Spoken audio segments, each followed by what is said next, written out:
नमामि सद्गुरुं शान्तं सच्चिदानन्दविग्रहं पूर्णब्रह्मपरानन्दम् ईशमाळन्दिवल्लभं योऽन्तःप्रविश्य मम वाचमिमां प्रसुप्तां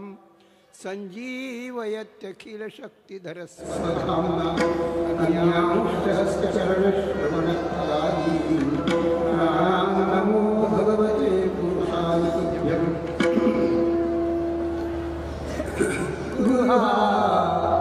संतपुरीचा संतपुरीचा राजा गुरु संतपुरीचा राजा गुरु संतपुरीचा गुरु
विठ्ठल विठ्ठल विठ्ठल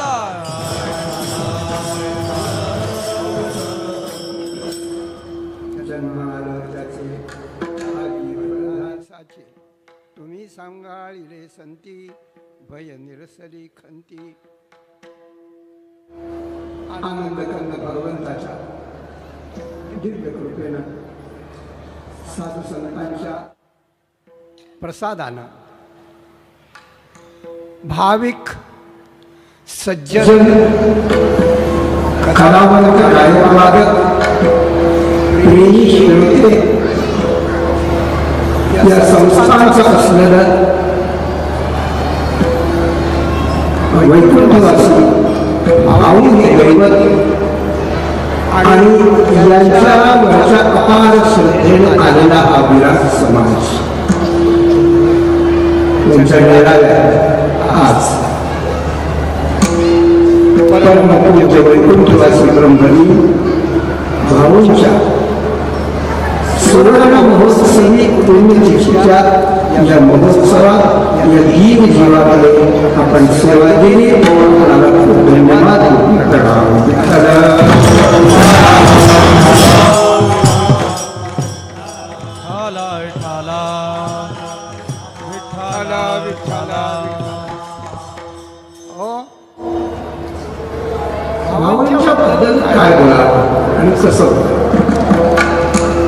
पाहता पाहता अर्धशतक उलटून गेलं की ते शरीराला आपल्यात नाहीत, मनानं आहेत, आशीर्वादानं आहेत, परंपरेनं आहेत, संस्कारानं आहेत. त्यांचे आशीर्वाद आपल्यात आहेत म्हणून 50 वर्ष म्हणजे चढत्या मार्गाच्या वैभवानं, त्याच्यानंतर गोरक्षनाथ महाराज असतील, त्याच्यानंतर विठ्ठल महाराज असतील, यांच्या मार्फत पण त्यांच्या आशीर्वादानं हे सगळं चाललेलं आहे. म्हणून अत्यंत आनंदानं हा 50व्या पुण्यतिथीचा सोहळा साजरा केला गेला. काय असतं, कशा करता करायचं असते? आपल्या आजोबा पंडिताचा 50वा सोहळा कोण करत नाही? आपल्या आजोबा पंडिताच्या पुढच्या पिढीची नावं तरी माहितीत का आपल्याला? बरोबर सांगत का तुम्ही 10 पिढ्यांच्या लोकांची नाव नाही सांगत? माझं सांगत नाही. यांच्याकरता काय आहे, यांच्याकरता काय आहे हेच तुम्हाला महाराजांची वचनं आपण पाहणार की काय याचा उपकार आपल्याला कसे असतात. मी एक भाग्यवान मनुष्य स्वतः समजतो की भाऊदेवाबाई जेव्हा 32-33 वय होतं माझं त्यावेळेस, आणि त्याच्या आधी 10-15 वर्ष तरी त्याचा सहवास या जीवन बोललेला आहे. आत्ता कुणीतरी मला म्हणाले की तुम्ही भाऊ विवेकानंद, आम्हाला काही माहित नाही जास्त, करता येतील तेवढं नक्कीच करील, पण त्यांनीच आम्हाला सगळ्यांना उभं केलंय. त्यांना उभं करायचं म्हणजे काय करायचं? त्यांनी आम्हाला उभं केलं नाही तर आम्हाला आयुष्य कसंही मिळणार नाही संतांची, अशी गोष्ट. किंवा एक गोष्ट मात्र नक्की सांगेल की अनेक ठिकाणी आमच्या गावाला कीर्तनाला यायचे, बाणीला त्यांच्याकडे गेलो होतो, कोकणच्या सप्ताहात, वडगावच्या सप्ताहात, 2-4 सप्ताहामध्ये वडिलांना याचा दिवाळीच्या वेळेला एक उपवाणी असायची त्यांची, त्यात दरवर्षी जाणं जवळजवळ बरेच दिवस अशा प्रकारचे. आणि लोक म्हणतात भोपाळ पडत होते, भोसले देत होते, भोसाम देत होते, पण माझा अनुभव असा आहे की गेलं किती प्रेमानं देवळ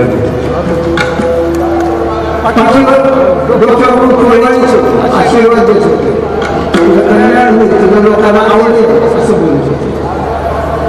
काय आपलं आपल्याला दुसऱ्याच कशाला ऐकायचं, अशी गोष्ट या सगळ्या. आणि एक गोष्ट होती, मनुष्य मोठा कशाने होतो? मनुष्य 2 गोष्टीने मोठा होतो. एक स्वभाव तरी असतो, नाही तर प्रभाव तरी असतो. प्रभाव असतो, ऐश्वर्य असतो, स्वभाव असतो.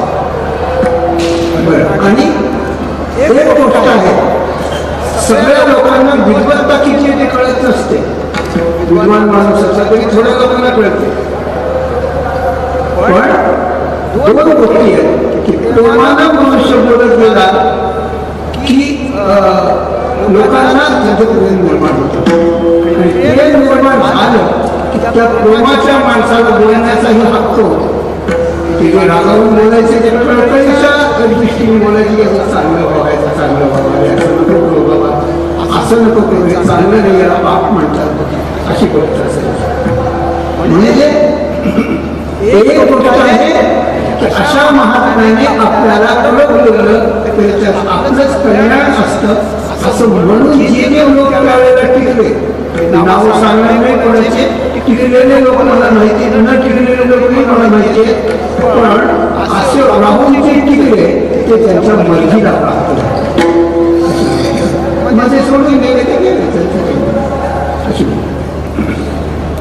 आणि एक जबरदस्त पर्सनॅलिटी ज्याला म्हणतात, हाय क्वालिटीची पर्सनॅलिटी, जबरदस्त. म्हणजे नुसतं पाहायला येतात त्यांच्याकडे की काहीतरी एका अलौकिक तत्वाचा लाभ झाला. जगाची बोले धर्म जे देखी मां सिद्धी के लिए देखे स्वर्ग सखाई खेळूयाचा पायाला पडला चित्ता तरी जावा योग्यता असोया ते प्रशंसिता भावाची विठाला विठाला विठाला जबरदस्त वर्णन केले ही वर्णन केले साध्य अध्यायाचा विषय त्याचा जबरदस्त ब्रह्मभाव निर्माण परब्रह्माचा जसं बीज उघडलं आपण जवळ गेली हवा ती येते शेकोटी केली गरम व्हायला लागतो त्याप्रमाणे साधू जवळ बसलं की साधूच्या निघणारी जी ऊर्जा असते ती ऊर्जा आपल्या शरीरात जाते आणि आपल्याला शांतीचा सुखाचा निर्माणाचा शांती सुखाचा लाभ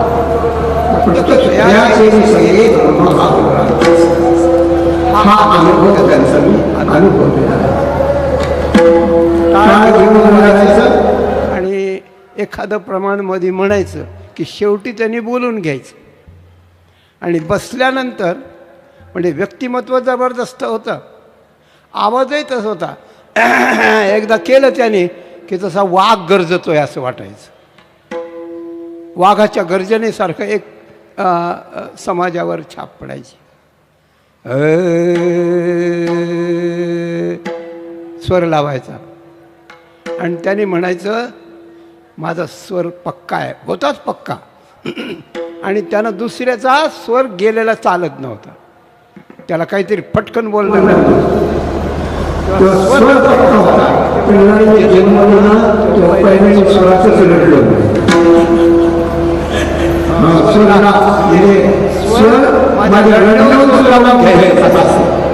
एखादा माणूस वेळेवर काम करतो दारावरून सांगा की 10 वाजून 7 मिनिटं झालेली असायची असं असतं त्याप्रमाणे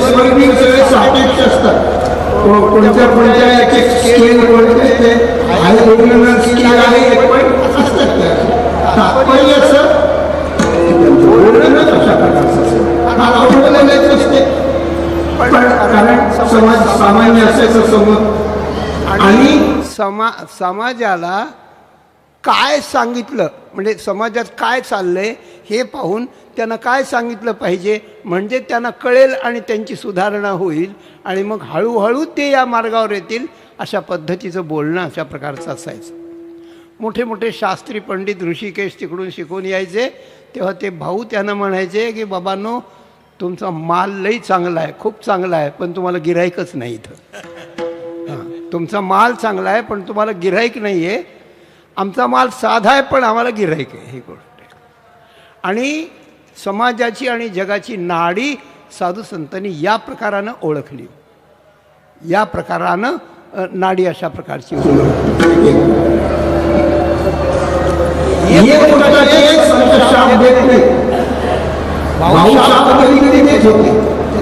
उद्देशच असा आहे की कुणाला तरी हा चमत्कार दिसला म्हणजे लोकांना शब्दाचं महत्त्व कळतं आणि त्या कारणानं त्यावेळेस त्यांच्या शब्दाला या परिसरात आणि सगळेच या परिसरात त्यानंतर कोणत्या कोणत्या क्षेत्रात प्रत्येक क्षेत्रातले जे ऑफिसर्स वगैरे अशा प्रकारचे जात होते त्या सगळ्यांच्यावरती अशा प्रकारचा व्यक्तिमत्वाचा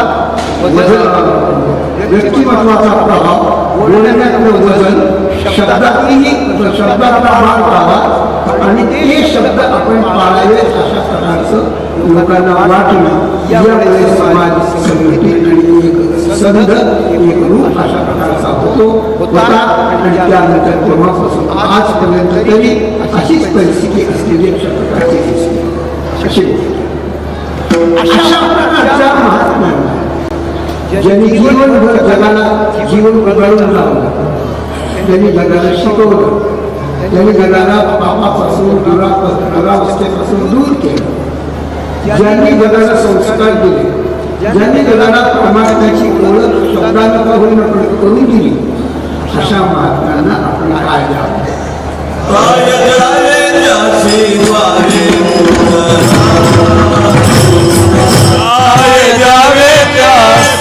भावे उतरा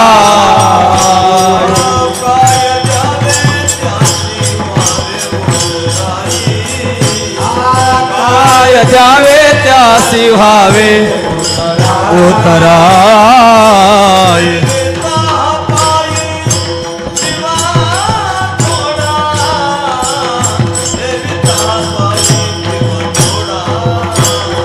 ठेविता पायी जीव थोडा ठेविता पायी जीव थोडा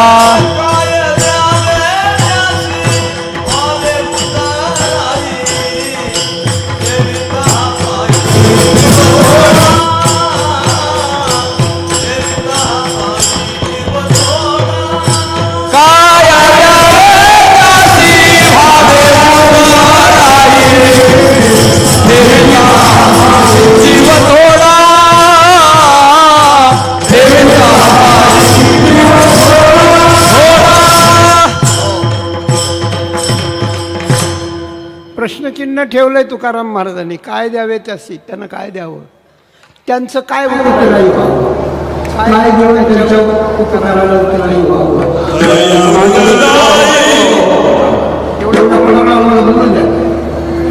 त्यांना काय उत्तर नाही व्हावं, म्हणजे काय झालं म्हणजे त्यांचे उत्तर फिटतील. मला जेव्हा अतिशय वाटेल आपली जीव ठेवा थोडा असा असतं काय, जीवापेक्षा महत्वाचं जगात काय आपण सगळं जीवायचं सगळं. आणि जीव जर दिला आपल्या जीवाच्या किमतीपेक्षा जास्त असं तरी नाही आपल्याला. मी आता काही मुद्दे सांगितले नाही ना, संस्कार दिले म्हणून बापापासून सोडले म्हणून 2-4 मुद्दे सांगितले, पण ते सगळे मुद्दे गौण आहेत, बळकट आहेत. त्याच्याही पेक्षा अतिशय मोठा मुद्दा आहे. तो मुद्दा लक्षात घेऊन तुकाराम महाराजांनी सांगितले की जीव सगळं थोडा आहे. जीव आधी अविद्य पाही तो ठेवला संतांचे पायी असं नाथांनी म्हटलं. जीव अविद्येचा आहे, कल्पना अविद्या त्याने झाला जीव.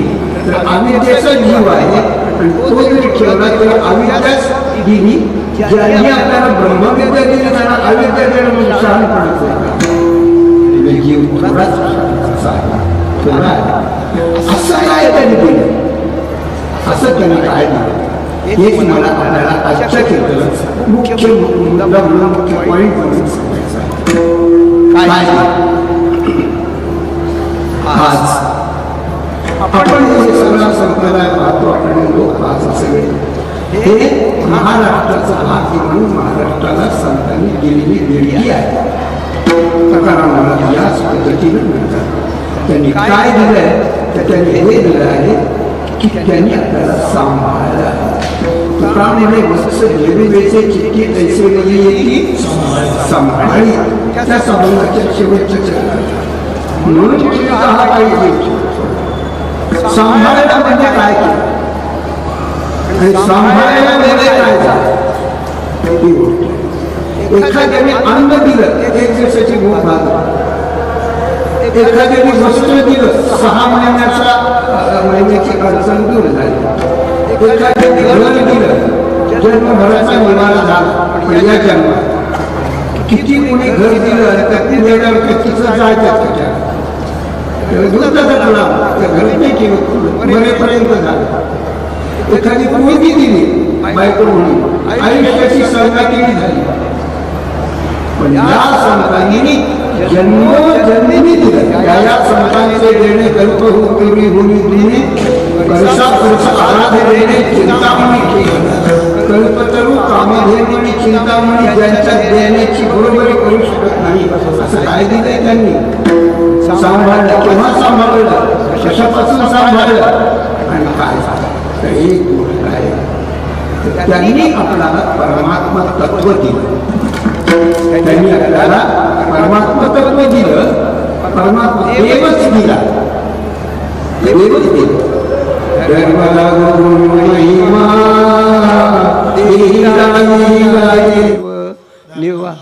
निवारोनी भवर जाळे अवघा निरसिला भेव येऊनी गुरुनाथे माझा खिलारा असं त्या ठिकाणी येऊनी गुरुनाथे माता ठेवेला करू.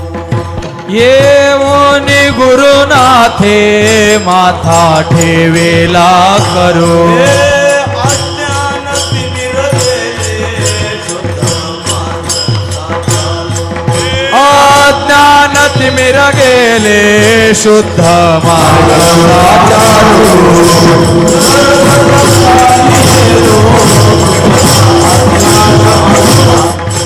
गरजता चालियेलो फिटला अज्ञान अंधारू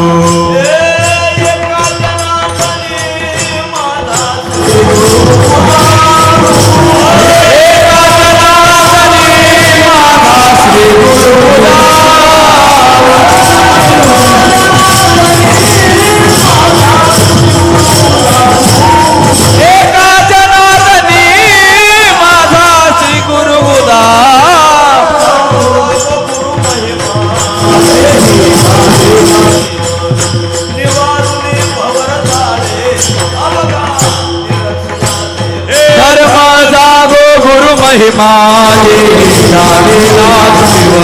निवारो निभवर जाळे अवघा निरसिला भेव पुस्तकावर हात ठेवला, अज्ञान गेलं, गरजच चाली गेलो, अंधार पिटला, ज्ञानाचा प्रकाश आला. एवढं केलं, एवढं करून करता म्हणून त्यांच्या द्यायला काही नसतं, काही नसतं. पण एक गोष्ट आहे, ते सांभाळतात. म्हणजे नेमकं काय एका वेळेला आता सखोल थोड्याशा विषयाकडे जे आपल्याला मिळतो आहे, पण कृपा करून अत्यंत लक्ष देऊ नये. लक्ष देऊन ऐकायला मी तुम्ही मोठा सांगणार आहे म्हणून आहे पाहिजे. सगळं तुकाराम महाराजांचे शब्द म्हणून महत्वाचे, तुकाराम महाराजांचे शब्द महत्वाचे म्हणून लक्ष देऊन ऐका कृपा करून. म्हणजे संतांच्या बाबतीतही महत्व आहे की अतिशयोक्त नाही, ते वास्तव आहे. म्हणून यातलं वास्तव कुठे आहे तर मनुष्य काय केलं, काय कसं आहे की एक गोष्ट असते, एक गोष्ट केली की माणसाला सगळं फळ मिळतं, आणि एक गोष्ट नाही झाली की त्याचं सगळं वाया जातं. ही गोष्ट आहे, सगळं वाया जातं. वर्षभर अभ्यास केला आणि परीक्षेच्या वेळी बरोबर मंडळ केली आणि पकडल्या गेला पाठी करतो, सगळं वर्ष गेलं, सगळं वर्ष गेलं. एखादी मुलगी चांगली बातमी आणि चांगल्या कोणाला दाखवायला गेल्यानंतर तिथे वेळ काहीतरी केलं, नापसंत झाली, उपयोग काय झाला. त्याप्रमाणे तुम्ही आम्ही जन्माला आलो, मनुष्य देहाच्या जन्माला आणि मरेपर्यंत मनुष्य देहात आहोत. पुढे कोणाला होणार माहिती, कोण कुत्र होणार आहे का, गाडा होणार आहे का, देव होणार आहे की इतर होणार आहे का, कोण होणार आहे काही माहिती नाही. माहिती जन्माच्या आधी कोण होतं माहिती नाही. जन्मल्यापासून आपण लोकांना दिसायला लागलो, नंतर आपल्याला कळायला लागलो, नंतर मोठे झालो, बालक झालो, तरुण झालो, प्रौढ झालो, वृद्ध झालो, नंतर जाण्याची वेळ आली, शेवटच्या श्वासात आपल्याला काही कळतं, नंतरचे काही कळत नाही, अगोदरचे काही कळत नाही. पण हा जन्म कशा करता असतो हेही कळत. म्हणून माणसाचं शरीर येऊन सुद्धा माणसं जनावरांसारखे वागतात. इकडे तिकडची आमच्या तिकडची वागतात, आपण आणि काही जनावर माणसासारखे वागतात. आमच्या सावरवाच्या आश्रमात म्हणजे ब्रह्मर्षी यज्ञेश्वर गुरु जे होते तेव्हा कुत्र होतं. ते कुत्र पूजा कथा चालली तिथे येऊन बसायचं. त्याच्यानंतर आरती झाल्यानंतर त्या दरबाराची चपाती घ्यायचं, ते ही शिव करायला लावून जायचं. अशा प्रकारचे लक्षण कुत्र माणसासारखं, जनावर माणसासारखे वागतात. पूर्वीचे जर संस्कार ऍक्सिडेंटली एखाद्या चुकीमुळे जर तो जन्माला असला त्याचे संस्कार राहतात, त्याप्रमाणे वागतात. आणि मनुष्याचा जन्म जर जनावरांच्या जन्मातून मिळाला असला तर त्याचे तसेच संस्कार असतात. वेगळे कळवले की मागे त्याचे जन्म उत्तम कनिष्ठ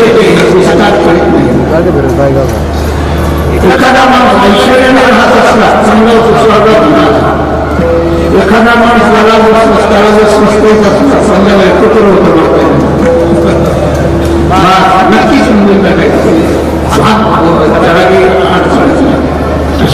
म्हणून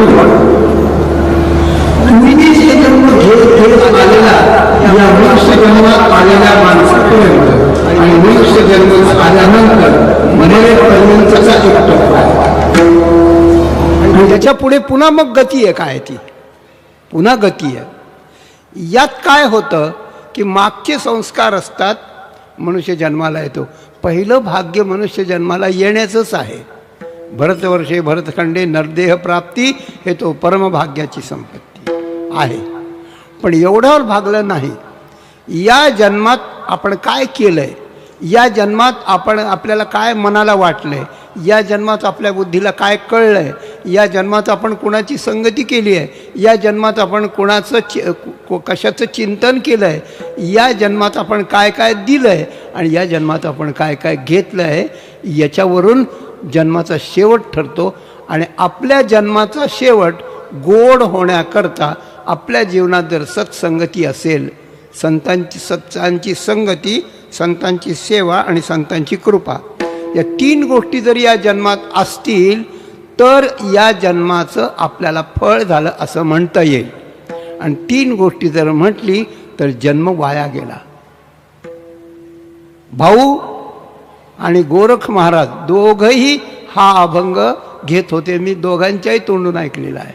येथे येऊन केले काय विठ्ठलू नाही आठविला,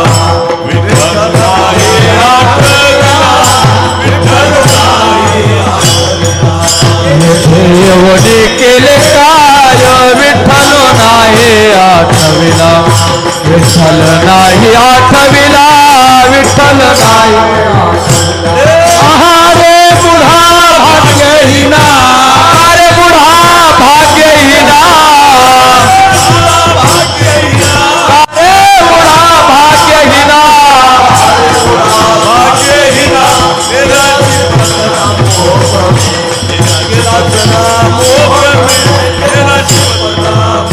कारे मुडा भाग्यहीना, गेलासी पतना मोह भ्रमे, गेलासी पतना मोह भ्रमे, गेलासी पतना मोह भ्रमे. येथे येऊन केले काय विठ्ठलू नाही आठविला, आहारी मुढा भाग्यविहीना, नेलासी पतना मोह भ्रमे. दोघंही सांगायचे. तर इथं येऊन जर हे केलं नाही तर मनुष्य देह व्यर्थ गेला. पुन्हा नाना प्रकारच्या योनी आणि नरक भोगायला लागणार तो लागणार. यात काहीच अशा प्रकारचं नाही. जन्म व्यर्थ गेला. म्हणून ज्याला जन्म मिळाला, ज्याला सत्संगती थोडी घडली, त्याला जन्माचं महत्त्व समजलं, महत्त्व समजून तो संतांना शरण गेला, संतांनी त्याला मार्गदर्शन दिलं, त्यांना गुरु केलं, त्यांनी याला सांभाळलं आणि पूर्ण जन्मामध्ये त्याला जेव्हा पूर्ण परमात्मा प्राप्ती होते तेव्हा तो कृतज्ञतेनं भावुक होतो. वामन भाऊ महाराजांनी आपल्या सर्वांच्यावरती केलेल्या उपकाराबद्दल आत्ताच आपण म्हणलो ठेविता हा पायी जीव ठेवा, आपण देऊ काही शकत नाहीत, पण कमीत कमी आपल्याला कृतज्ञता तर व्यक्त करता येते की तुम्ही फार केलं हो, आमच्याकरता फार केलं हो तुम्ही, एवढं तर म्हणता येतं. पण एवढ्या मोठ्या संतांना एवढंही म्हणण्याची आपल्याजवळ शब्दसंपत्ती नाही. म्हणून मी आज जगद्गुरू तुकाराम महाराजांचे शब्द उसने घेऊन भाऊंच्या आपल्यावरच्या उपकाराबद्दल तुमच्या सगळ्यांच्या वतीनं कृतज्ञता प्रगट करण्याचा प्रयत्न करतो महाराजांच्या अभंगाच्या पहिल्या चरणात.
आजी आजी फळ झाले साचे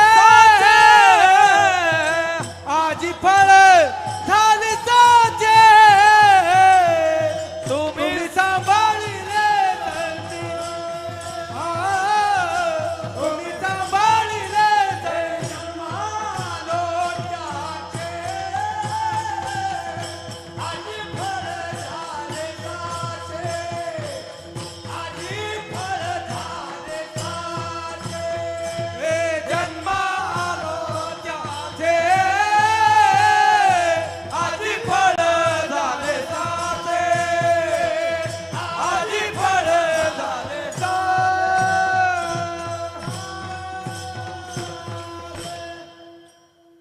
सगळे संत लाईनशीर उभे राहिलेत आणि जगद्गुरु संत श्रेष्ठ श्री तुकाराम महाराज त्यांच्या पुढे हात जोडून मान वाकवून मस्तक झुकवून कंबर वाकवून गुडघे कंबर मान या 3 प्रकारचं वाकवून नम्रतेचं लक्षण आहे हे हात जोडून त्यांना म्हणतात जन्म आलो त्याचे आजी फळ झाले त्याचे फळ झाले साचे खरोखर मी जन्माला आलो त्याचं खरं फळ मला त्या ठिकाणी आज मिळालं खरं फळ मिळालं फळ मिळालं फळ काय आहे फळ झाडाला असतं कोणत्याही झाडाला फळ असतं फळ कर्माला असतं फळ कर्माला असतं फळ इच्छेला पण असतं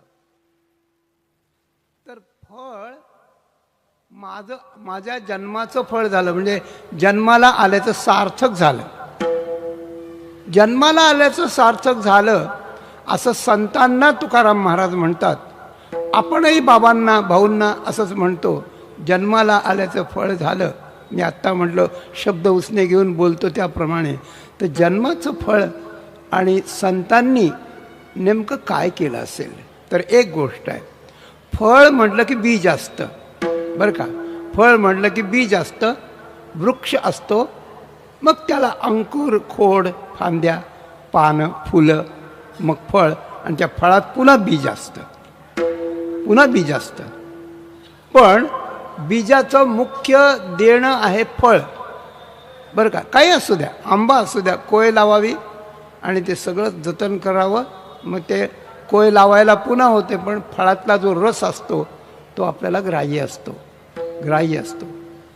तर बीज लावल्यापासून फळ येईपर्यंत त्या वृक्षाला सांभाळावं लागतं पहिल्यांदा बीज लावण्याच्या आधी जमिनीची मशागत करावी लागते आता आपण सगळे शेतकरीच असल्यामुळे आपल्याला माहिती आहे जमिनीची मशागत करावी लागते मग बी लावावं लागतं ते बी दर्जेदार असलं पाहिजे भाजलेलं नसलं पाहिजे कुटलेलं नसलं पाहिजे तर ते लावायचं त्या जमिनीला पोकळ करायचं असतं त्याला पाणी लागतं त्याला खत लागतं मग ते अंकुर आल्यावर त्याला वाढवावं लागतं त्याला काटीकुपाटी त्याचं संरक्षण करावं लागतं त्याचं सगळंच करावं लागतं मग ते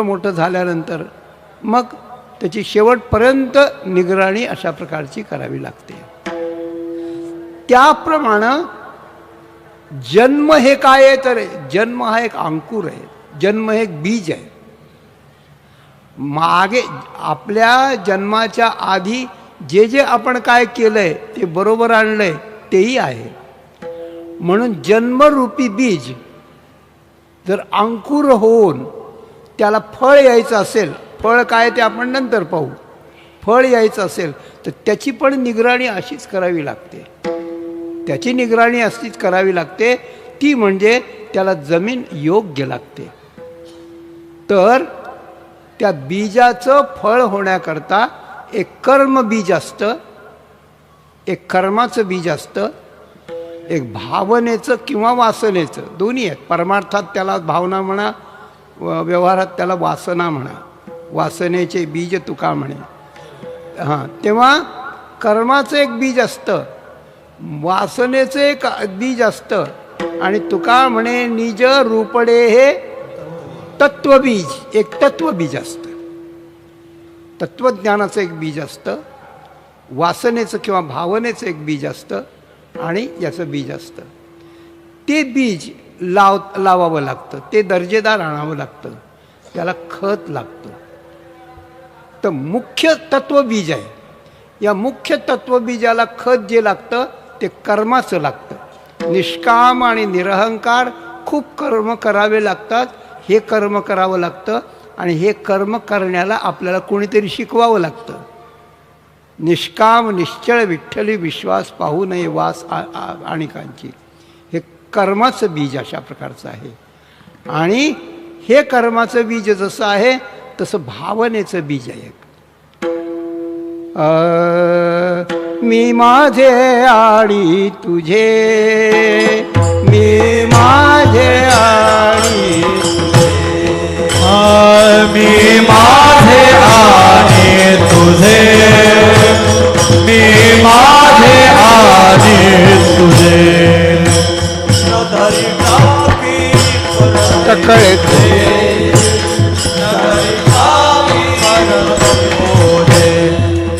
न धरी टाकी परती ओझे, न धरी टाकी परती ओझे.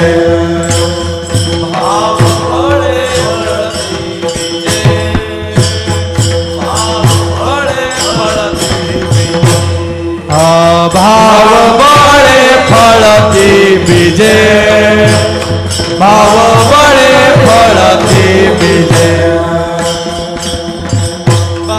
बाप रखुमा देवी वरू विठ्ठली, बाप रखुमा देवी वरू विठ्ठले, बाप रखुमा देवी वरू विठ्ठले.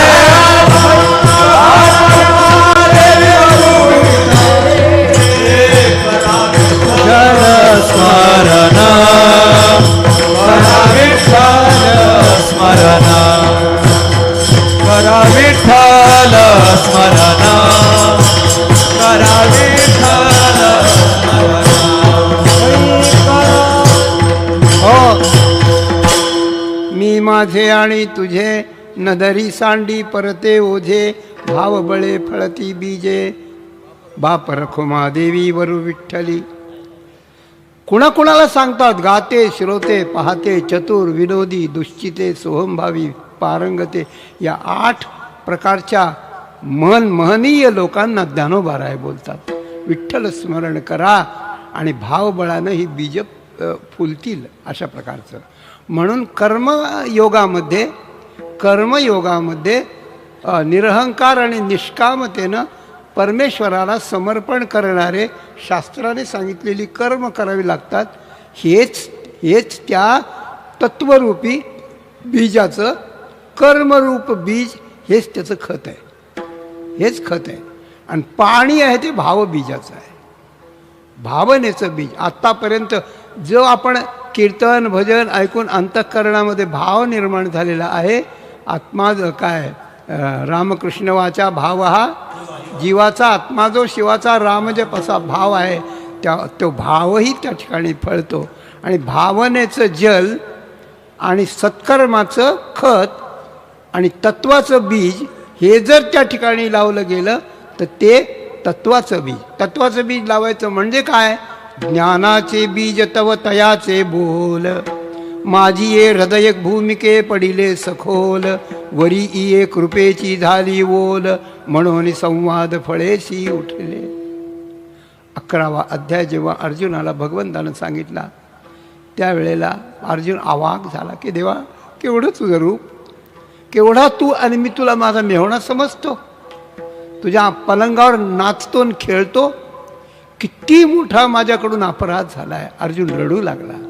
आणि त्यावेळेला म्हणाले काय सांगू देवा, वेदव्यास, देवल, नारद मुनी वगैरे सगळे यायचे आणि तुझं भगवंताचं वर्णन करायचे, पण त्यावेळेला आम्हाला या अर्थात दृष्टीच जात नव्हती. रागांगेशी जे मधुरता त्याची फावी येर चित्ता नलगेची पाही, ते तुम्ही नारद चांगले राग गायचे ना, आम्हाला त्या रागरागिणीमध्येच आमचं मन जायचं. अर्थाकडं कोण बघतंय? त्याच्या अर्थाकडं काही म्हणलं गाणारा चांगले स्वर असले लोकांना काही कळत नाही, अशी गोष्ट आहे. अर्थाकडं कोण जात आहे? पण ते तुमचं जे सांगणं त्यावेळेला होतं ते ज्ञानाचं बीज होतं. आणि त्यावेळेला मला न कळत माझ्या हृदयाच्या भूमीत सखोल भूमीत पडत होतं. आणि बीज या वर्षी पडलं, नाही पाणी मिळालं, दुसऱ्या वर्षी आलं तर त्यावेळेला ते उगवून येतं. म्हणून त्यावेळेला बीज तुम्ही नारदादिकांच्या कडून तुमचं वर्णन हे बीज अंतःकरणात पडत होतं. पण त्यावेळेला भावनेची ओल नव्हती, ती आता भावनेची ओल झाली आणि आपल्या कृपेची पण ओल झाली. त्यामुळे आता संवादाच्या फळानं ते ज्ञानाचं बीज आता उमडून आलेलं आहे. अशा प्रकारचं आहे. आणि अशा प्रकारचं भावबळानं आणि कर्मविपाकानं कर्माचं काम कर्मक्षय होईपर्यंत आहे आणि भावनेचं काम भाव समाधीपर्यंत आहे आणि तत्वज्ञानाचं काम संपूर्ण ब्रह्मभावाचं आहे. विठ्ठल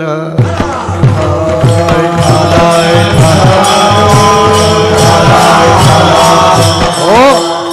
तर काय असतं या वेळेला हे सगळे काम आपल्याला करता येत नाही. आपल्याला कर्म समजत नाही, भावना समजत नाही, तत्वही समजत नाही. आपण फक्त संगचा ज्याची धरावी ते जसं करेल तसं करतो. ते दारू पिलं की आपण पितो, त्यांनी चहा पिलं की आपण पितो, त्याने दूध पिलं की आपण पितो. एवढंच आपल्याला माहिती आहे. शास्त्रही माहिती नाही, संतही माहिती नाही, त्यांची लक्षणंही माहिती नाही.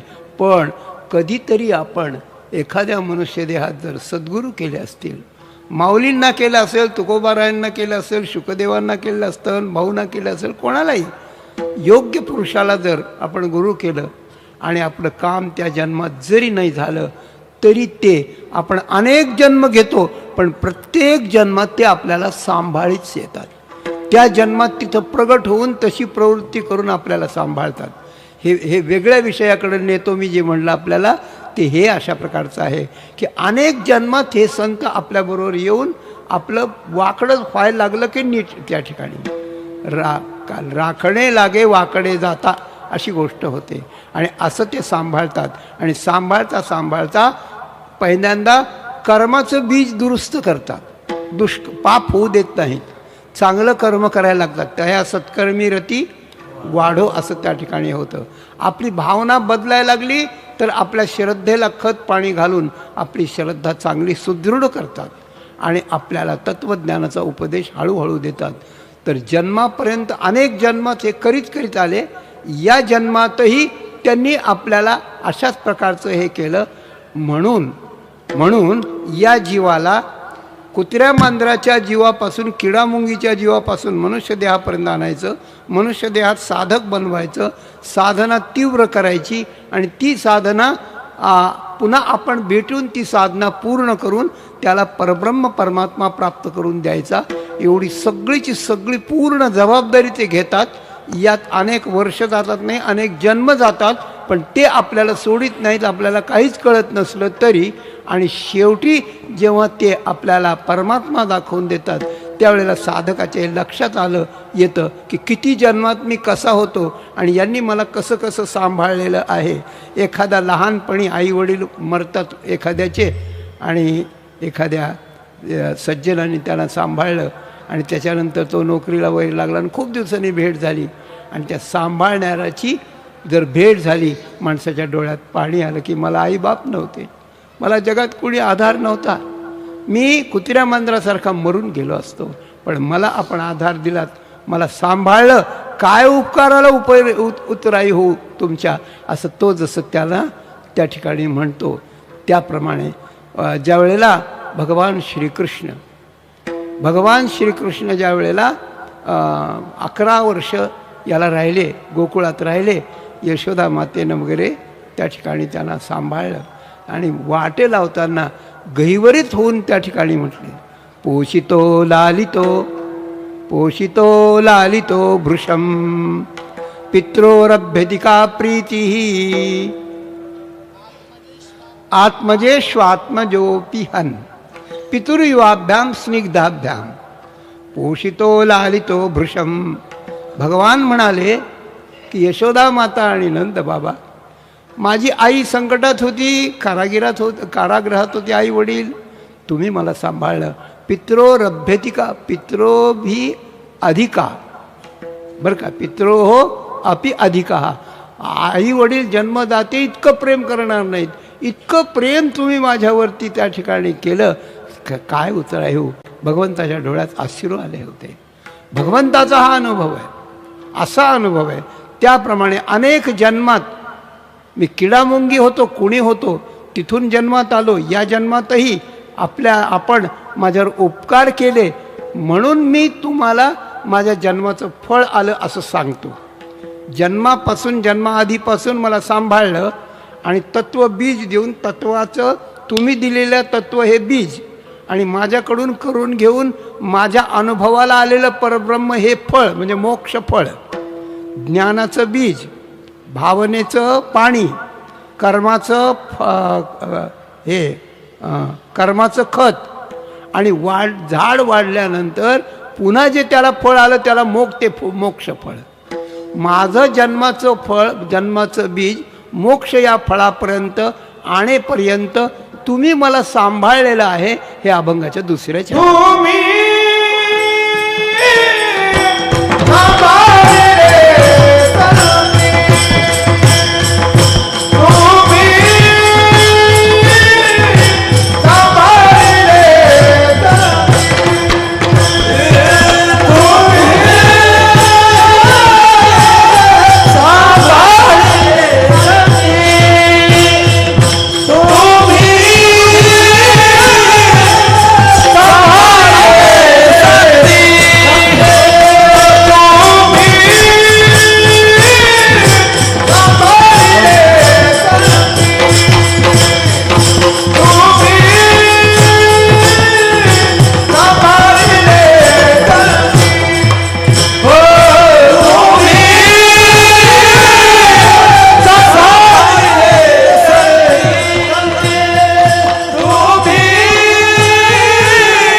सांभाळ. हे सांभाळणं आहे. तुम्ही सांगा असं कोणाला सांभाळता येतं? आई वडील सांभाळतात, मामा मामी कोणी सांभाळतात, सगळे जीव आहेत मरून जातात, कोणीकडे कशाचा पत्ता लागत नाही, मुलगा कोणीकडे आई कोणीकडे असं होतं. पण संत मात्र सांभाळतात.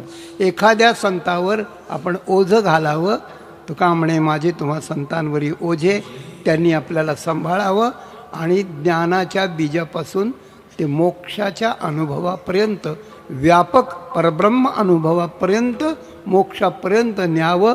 त्यावेळेला साधकाचे उपाय सांभाळले संतांनी आपल्याला सांभाळण्याचा अनुभव काय तर भय निरसली खंत. मरणाचं भय जेव्हा निघून जातं आणि जगण्यातली खंती निघून जाते. खंत म्हणजे न्यूनगंड, बरं का, न्यूनगंड.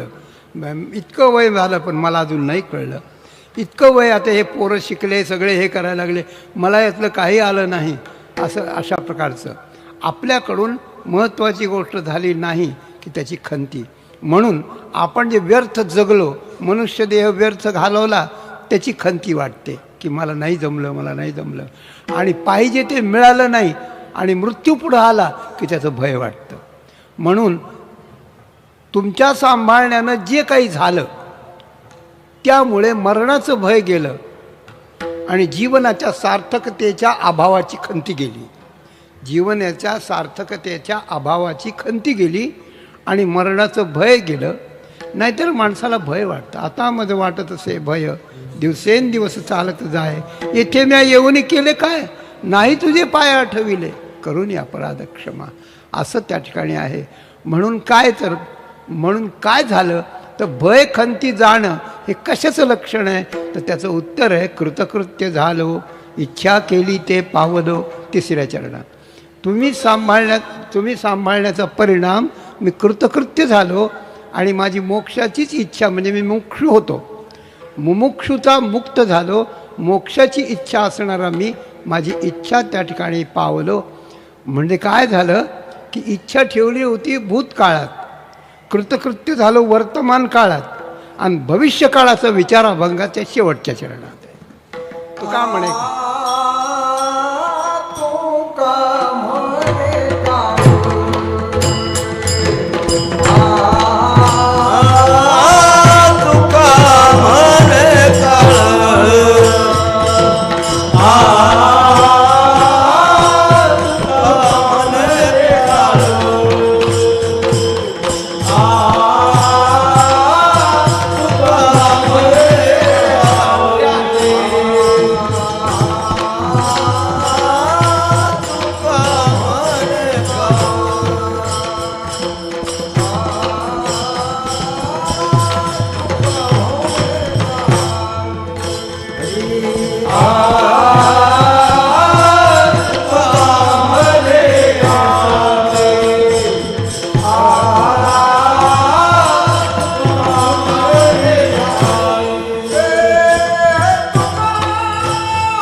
विठोबा रखुमाई, जय जय विठोबा रखुमाई, विठोबा रखुमाई, विठोबा रखुमाई, विठोबा रखुमाई.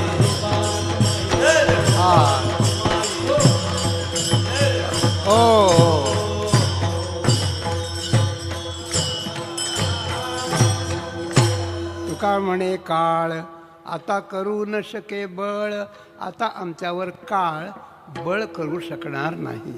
काळाचं बळ त्या शरीरावर चालतं, काळाचं बळ जीवावर चालतं, आमची जीवदशा गेली त्याचं कारण आम्हाला परमात्मा मिळाला आणि परमात्मा मिळण्याकरता तुम्ही आम्हाला सांभाळलं.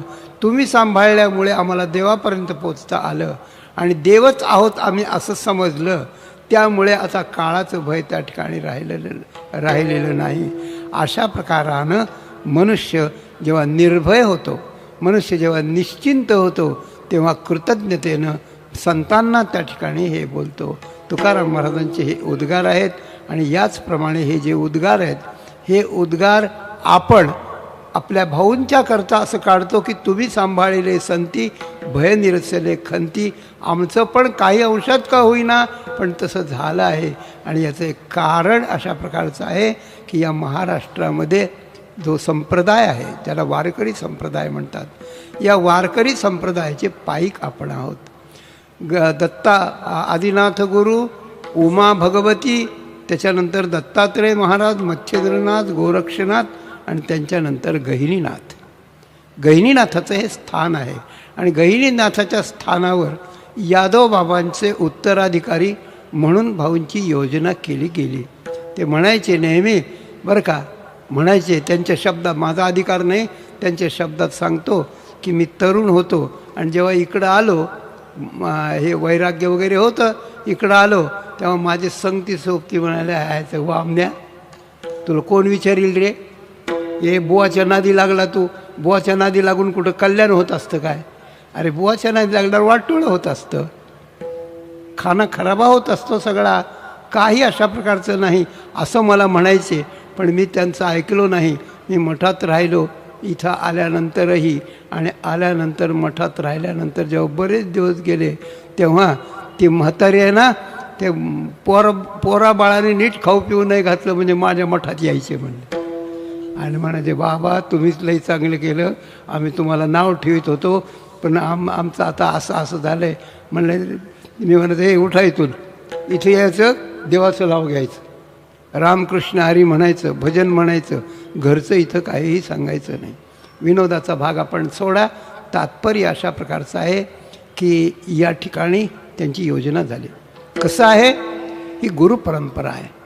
आदिनाथ उमा बीज प्रगटले सांगितलं, मच्छिंद्रालादले सांगितलं, गोरक्षापूर ना हे केलं आणि गोरक्षनाथाने गहिनीनाथावर कृपा केली.